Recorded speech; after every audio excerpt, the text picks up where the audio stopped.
Hey Zaka family! Zaka is launching an exclusive membership platform to provide you with career development workshops, coaching, community, and so much more. Go to ZakaConnect.com and sign up to receive information on how to access early registration and perks.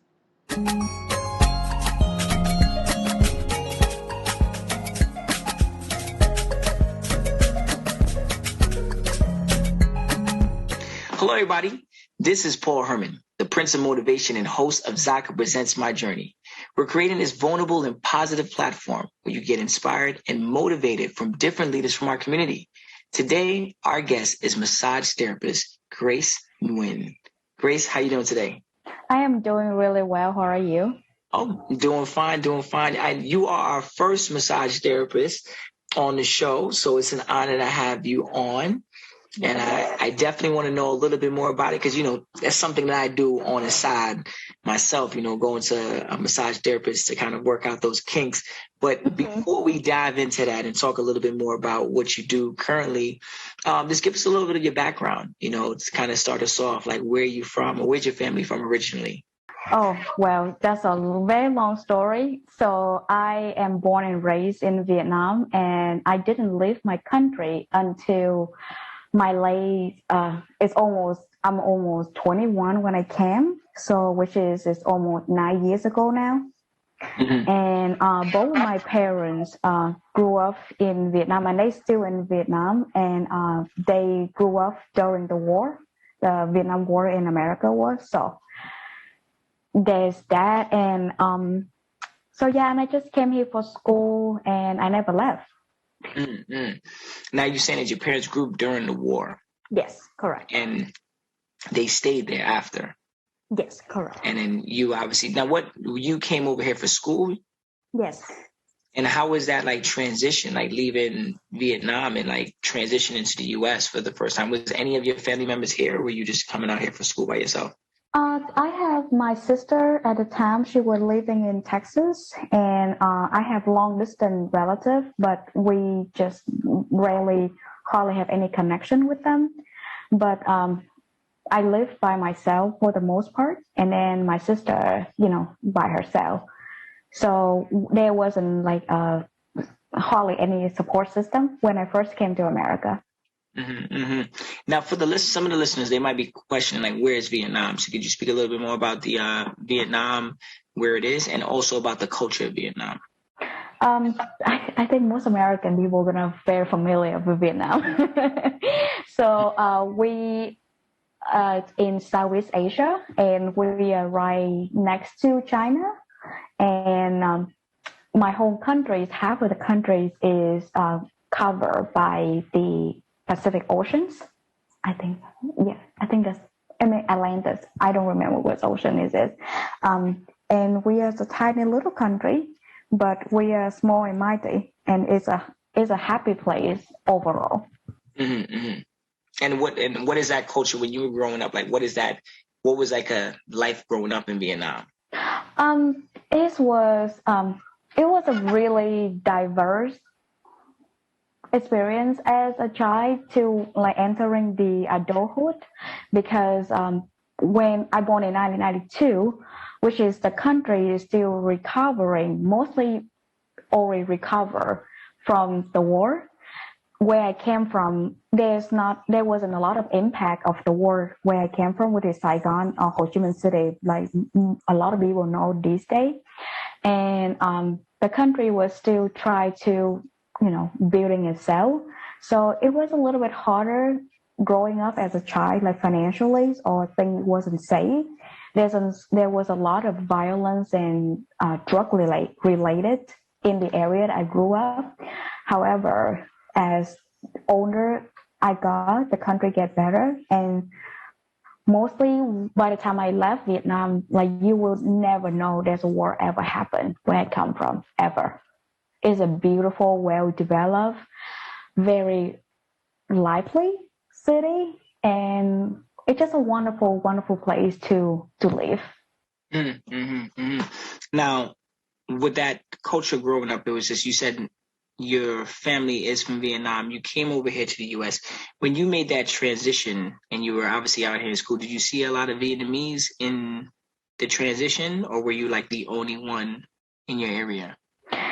So when I first came to America, I was in Texas, and the area that I was staying at the time have a lot of Vietnamese, have a big Vietnamese community. However, when I first came, I hardly spoke any English. Maybe I would say like not at all, because I can't even order a Subway sandwich because I was so afraid to like say anything. So after about 6 months, I was in school in the area have a lot of Vietnamese students. I decided to move away from an area that have zero Vietnamese people, so I could force myself to, study English harder and communicate in English more than Vietnamese. So the first area I lived have a lot of Vietnamese people, but then I moved away maybe an hour away, and there wasn't any Vietnamese people in the school that I went to.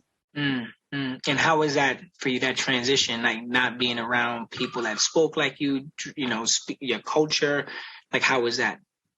I would say that I'm because I'm an introvert, so it really doesn't affect me to like don't have people that speak my same language, because I keep it to myself for the most part.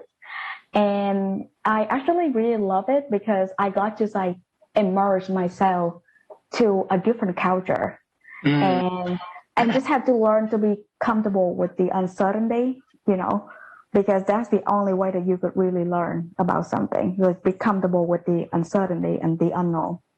And that's where you grow a lot, in that Yes. uncomfortable environment or the uncertainty. Yes. If you really know what growth really is, you could definitely, and you said that growing up in Vietnam, you were in a very diverse area. So you just got to challenge it and actually apply it when you actually got here. Now, Yeah. I know obviously a lot of the people that are from the U.S. listening, but there's people from across the world. So like when we talk about Vietnam, I know in the U.S., like it's very well known between the war that had taken place, and you spoke a little bit about that. Could you talk a little bit about how, obviously growing up in the Vietnam, how did that war affect like your family and your upbringing? Wow, that's a very hard question. I would say that so both of my parents, they grew up during the war, and they got affected by the war very differently. But with my father, the effect of the war on him was more in a negative way. I mean, it's more in an extreme way compared to my mom, because he lost his brother during the war and his family got separate and so on and so forth. So there was a lot of trauma in my father's side during the war, and there's a lot of violence that he had to endure and a lot of loss. And I think that what carried that to him into his adulthood and become a father is, my father is no saint, and I love my father, and I just want to say it first. And like, sorry, Dad, if you listen to this, but my father doesn't know how to cope with the trauma that he's been through, and it just like hurt people do hurtful thing, and my father was a very hurtful man, and he trying to be a better person as he get older. And with my mom, her family got affected by the war, but it's not in any extreme like my father.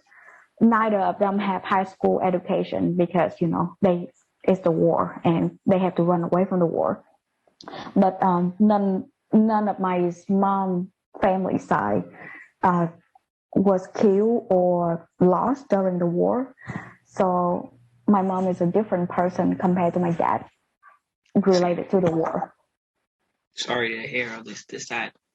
Yeah. War is definitely not an easy thing to deal with. And, Yes. the outcomes of a war, does affect for the many years. And, sometimes people do not know exactly what the effect is going to look like in the near future, but it could mentally affect someone, physically affect someone, Yeah. So you obviously at that point in time, from that transition, like you had to step away from in being in Vietnam and obviously coming out to the States to go to school. I could only imagine like leaving your family, with all that stuff that was going on back home to then come here. Did you feel like you had to go back at some point in time? I always want to come back for, just like I always want to build a better community, a better, I want the little world around me to be a better place when I leave it. So originally when I came to America, I wanted to go to school to become a psychologist so I could come back and help, young children that going through like traumatic events of their life, like psychologies and, mental health is something that we don't really talk about or hardly at all in my country.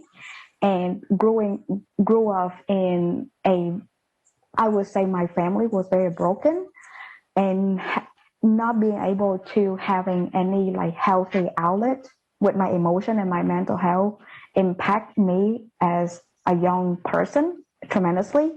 And I could see the same thing, but compared to what happened to me and a lot of children in my country, I would say I have it lucky because at least I still have, a home to live. But there's like human trafficking and things like that is still going on in my country, so, and it just impacts a lot of people in a lot of way. And there's no mental health when it's come to, human trafficking or children that be in an abusive household, like nobody take care of them mentally. So that's why, like, when I first came to America, I want to become a psychologist so I could go home and build something out of it. Now, when you just mentioned about being, like, when some of your first goals, like, that's what I want to kind of touch on next. Like, when you moved to the U.S., like, what were some of your goals that you established for yourself? And, like, could you talk about, like, maybe, like, one or two experiences that you had that you felt like you did not prepare for? How expensive everything is. Oh, yes. Good old U.S. Yes, good old U.S.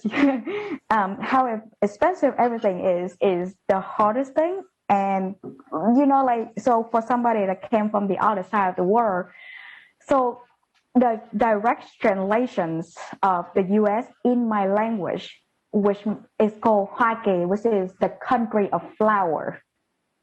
It literally means the country of flowers. That's how we name you guys. So we think, like, everybody thinks like America, yes, like it's the land of dream, and like you come here to make the life out of you. And yes, I did. However, I wasn't nowhere ready for the reality when it comes to America. I mean, I came down from Dallas Forward Airport, and my sister picked me up, and we went outside, and I was just at awe of like, where is all the cowboy at? Because this is Texas. Like, I thought people ride horses here. And I was 20 years old, and this is 2012, and I'm like, you guys don't ride horses in Texas? Because that's what I thought, So, how expensive everything is and how difficult everything have to be.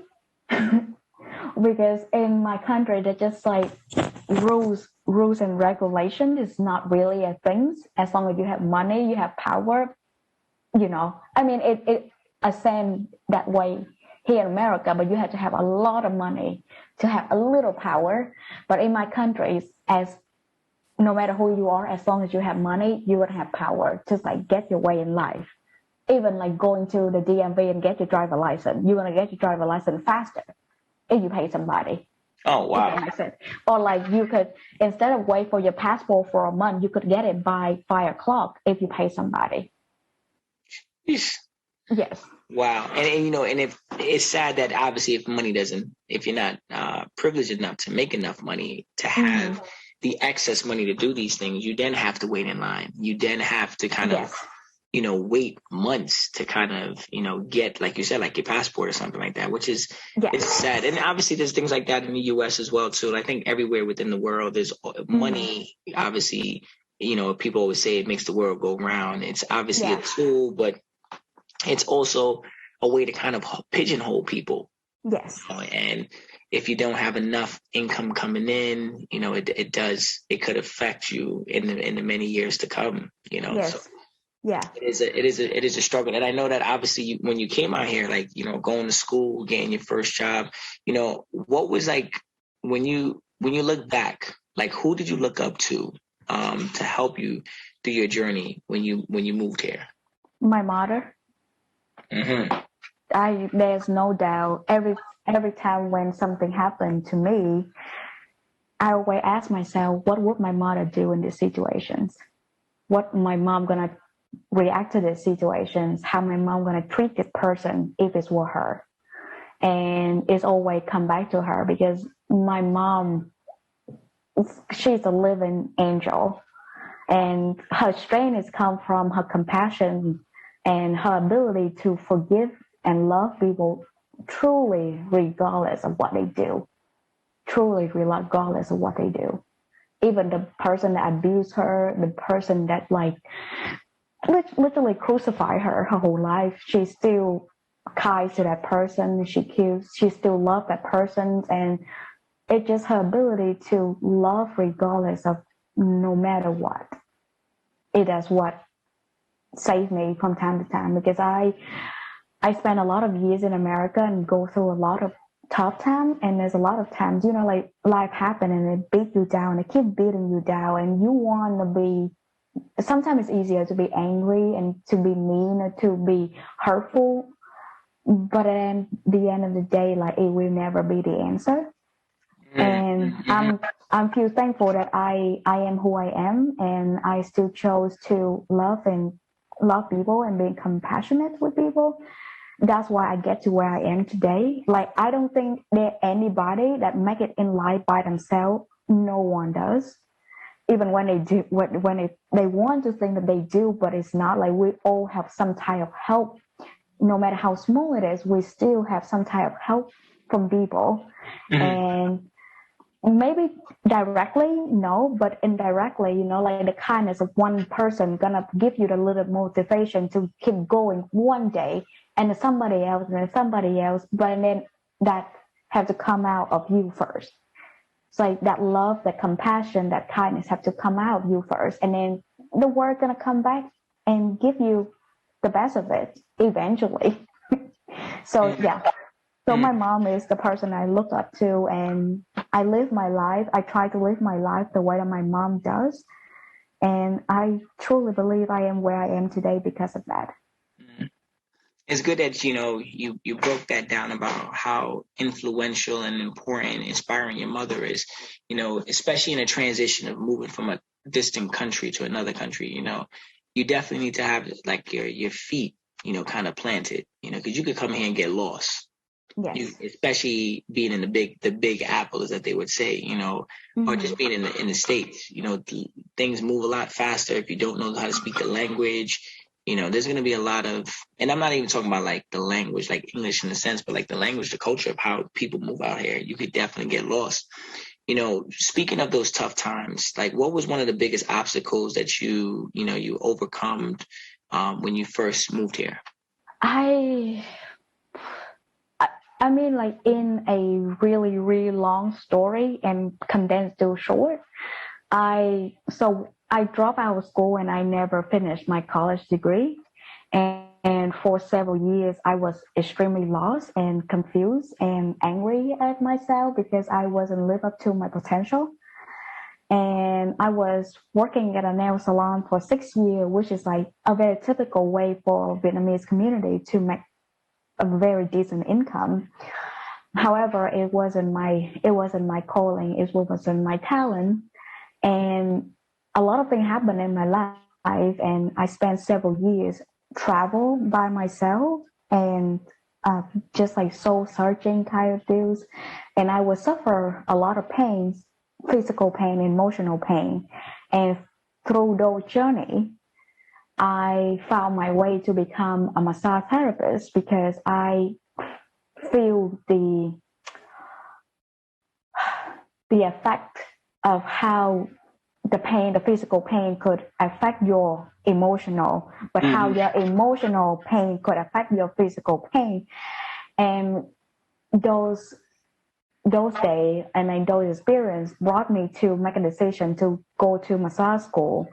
And I'm actually a medical massage therapist. So like it's my focus on a very detailed and complicated matter that related to the body. It's not just your normal typical massage therapist type of work that I do. And I think that's the biggest obstacle for me. Is like it took me so many years to finally find my path and my footing in place and make the decision to go to massage school full time because I stopped working completely because I want to dedicate myself to school. And there wasn't any financial, there was like student loan, but there's no other financial aid. So it's like everything is out of pocket. But I was dedicated. I have like, if I do this, I have to do it well. And I love it so much. So I just dropped everything and I focused my whole life to it. And here I am today. So so that's just, and Greg and sorry, I think we have to cut this part out. So all of my clients is when I start working in this job, and it just like really, it gives me the reason of being. You know, like you found it's like why are you here on this earth? And I found my being. I found the reason of my being. So for me, that's the biggest obstacle. It took me 30 years to find that. But it's good when you find it. You know, you know you have your whole life in front of you now. You know, Yes. because there's a lot of people who are still searching. You know, to find those things, Yes. especially moving from, migrating here. You know, coming from a Yes. distant country, coming from a different place, different culture, different setup, different mindset. You come here, like it could be hard to find that. You know, but if you don't find it, you find somebody. You start to be someone that you're really not. You know, Yes, and I was that person. I was that person for so many years, and I was so unhappy. I wasn't this happy and uplifting of a person like I was 4 years ago. I am not disgraced today. and I would say so. It's like yes, like coming from not even, you don't even have to come from a different country to feel the struggle to fighting who you are or where you want to be in life. And a lot of people, they still trying, even no matter where you are in your life or no matter how successful you are, a lot of times you still feel like you're not doing what you are supposed to do. And I will always say to myself, like, it's okay for you to don't know who you are or what you want in life, but it is not okay for you to stop trying to find the answer. Well said. Well said. Now, you mentioned about like it took you a while to find yourself, and that was like a very hard time. You know, one thing we greatly appreciate about our guests being on the show is just them being vulnerable within our podcast. You know, could you describe to us, when you were at a low, whether it was that moment in time, and how did you manage to overcome it? Because I know you talk about a lot of mental strength to kind of like endure a lot and kind of get out of it. So what did you do directly? Whew, that's a really big question. I would say from time to time it's going to be different, but since you talk about you want the guest to be vulnerable, so I would just come and say this. I suffer from chronic depression, anxiety since I was a child. And the thing that happened to me in the past couple years, like within 10 years, there's moment in my life that it was so low that I was suicidal for so many years. And of course, is I wasn't succeed. So I'm still here today. But when the worst time when it happened and I didn't die, I told myself, if you cannot die, then you gotta live and you gotta live well. Because you tried so many times and you didn't succeed. So maybe there's something waiting for you and you need to do it. And until you haven't finished your job in this world, you don't get to go. But each day that you're on this earth, you're gonna live it like the last. I see. You know what, Grace, you dropping some stuff right now. You dropping some knowledge, and I thank you for just opening up and sharing that. I know that's a very deep place within your life that you probably just don't share with everybody. So I greatly appreciate you taking that time to kind of like let the listeners know and share with me on this podcast. I greatly appreciate that. And to know that you have done the right things to kind of get out of that. Some people, when they reach that place in their life, it's very hard to kind of get out. Yeah. And if you're not, it takes me years. It's not easy. Yeah, true. And it's always going to be an ongoing battle because it could always come back in some capacity. But it's the fact that you have this like burning desire to like not give up and not quit on finding who you are and seeing your true potential in this life. And your true potential can't be when you're down, and your true potential, you can't find it when you're not you. So you're like, I need to find it. So it's an honor to kind of hear, stories or journeys like that, where people are like, look, the David and the Goliath, where they're like, the odds is against me. I don't know if I can make it out, but I'm going to do what I can. And it seems that you definitely have done the right things, and now you're into the massage therapy. Could you tell us a little bit more about that experience? Like, what does that massage therapy consist of? A massage therapist, what does that consist of? Oh my God, I would just say this. It's the best job that I could ever dream of. I always joking with my client is like, my job is my life, and if my job is my life, I'm totally okay with it, because even when my life outside of this door is falling apart, I still have this room, my table, my client, where everything just fall in place and I'm at peace with myself, because I know that I'm helping somebody relieving their suffer. Maybe one better sleep or one less pain day or any of that, but it's just a wonderful, loving place that I got myself in. So that's how massage work is with me. Like, no matter what happened outside that door to me or to my client, but when they're on the table and when I'm working on them, it's the best day for everybody. Now, you talked about mental health and stuff. Like, how could massage therapy help someone within their health? I know obviously a lot, the body physically it helps, but like what are the ways of how could it help? Just think of, not everybody have a loving, strong bond relationship with another human being. So having somebody that really truly care for you during maybe an hour, sometimes that's enough for a lot of people. Like knowing that somebody is there and they are there for you.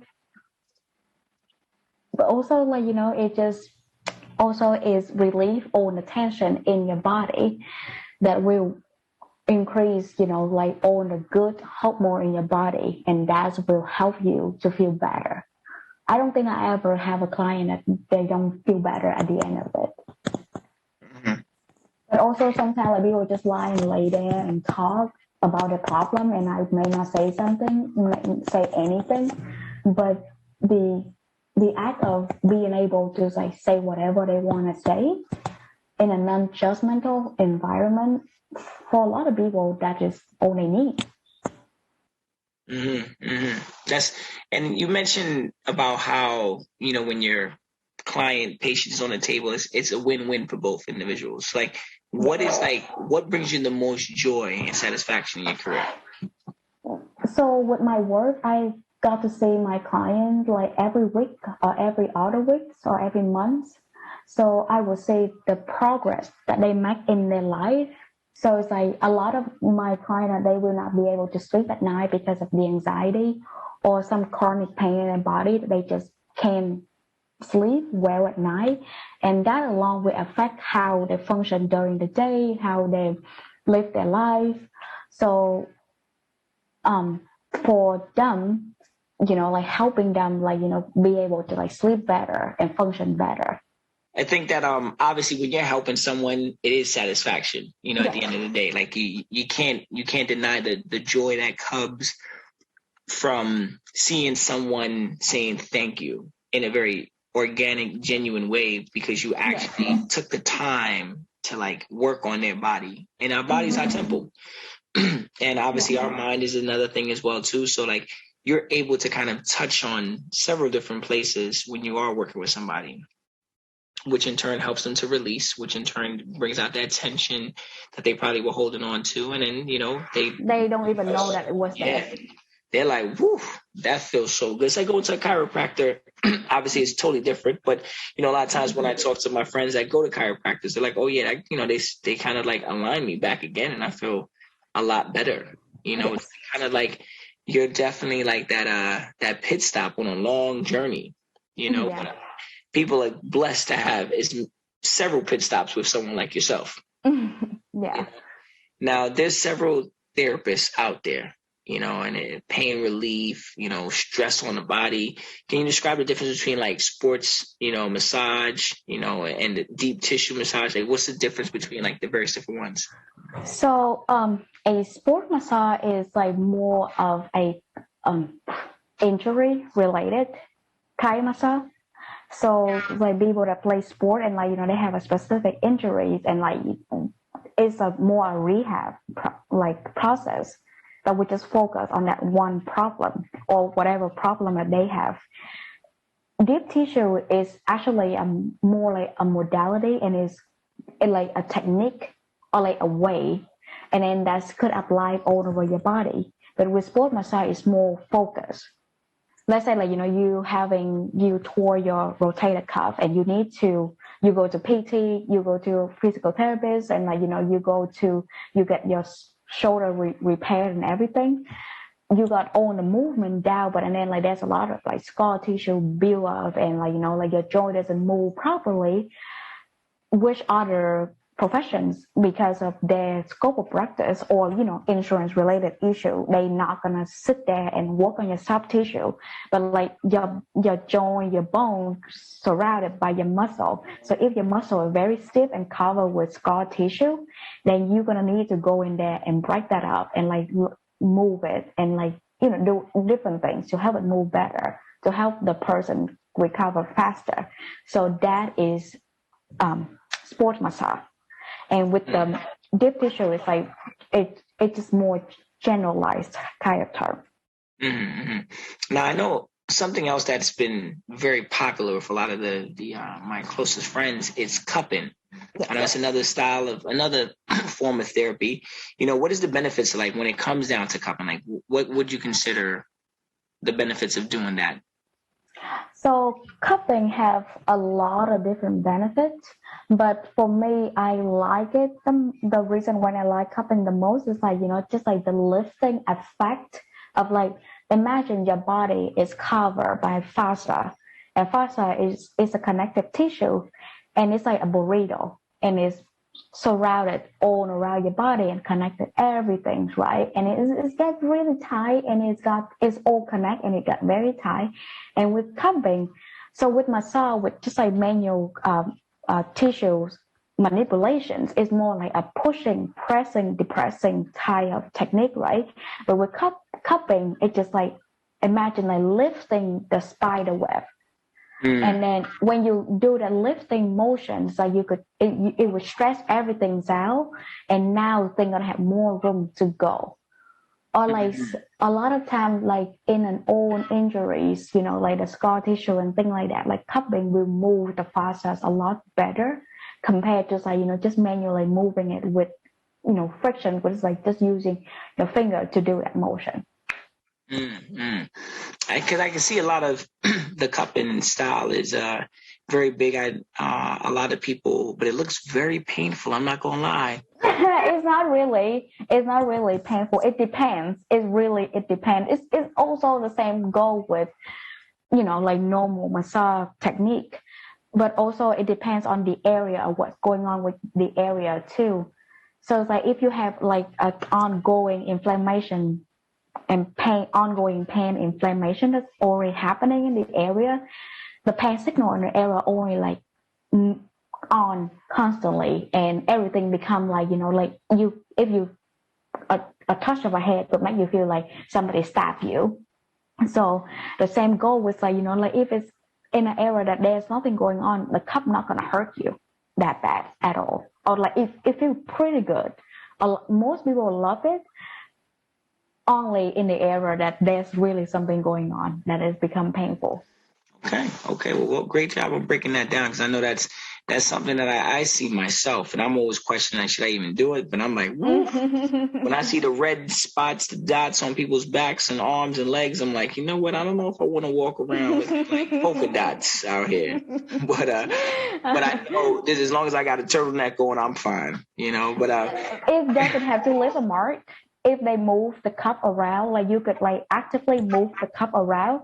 So it like as long as you move it fast enough and don't leave it there too long, then you should be fine. It might be red a little bit, but it's like a big, spray of redness. So it doesn't look like, like somebody just like punch you with a baseball bat in the area.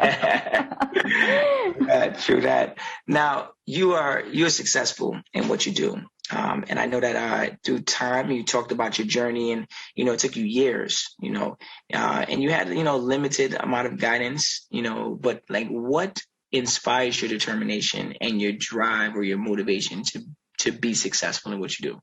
I would say that I have a lot of guidance professionally, because the school that I went to is Atlanta School Massage. Like, shout out to all of my teachers in the school. It's a wonderful school, and it's prepared me quite well for the real world. And my teacher, her name is Alyssa Lucas. I love her, and she always go above and beyond to help me during my study and push me to be a better therapist. Like, always push me to think harder and try harder. And my boss right now, she is one of the massage god in the industry too, and she have tremendous amount of knowledge about the body.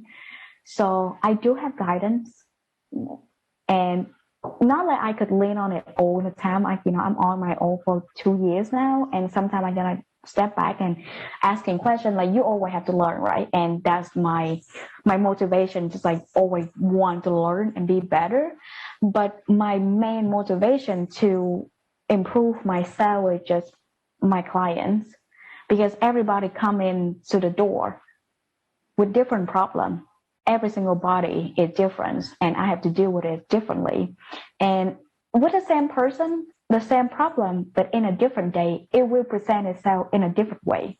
So it's just that uncertainty that never stop of changes and problem, and it just drives me to learn to improve myself. Like, there's one of my favorite saying from Will Smith in The Pursuit of Happiness, and this is one of my favorite saying all the time, is, I'm the type of person that if I don't know the answer, I will tell you that I don't know the answer, but I will go and I will find it. Mm-hmm. And that is my motivations. Okay.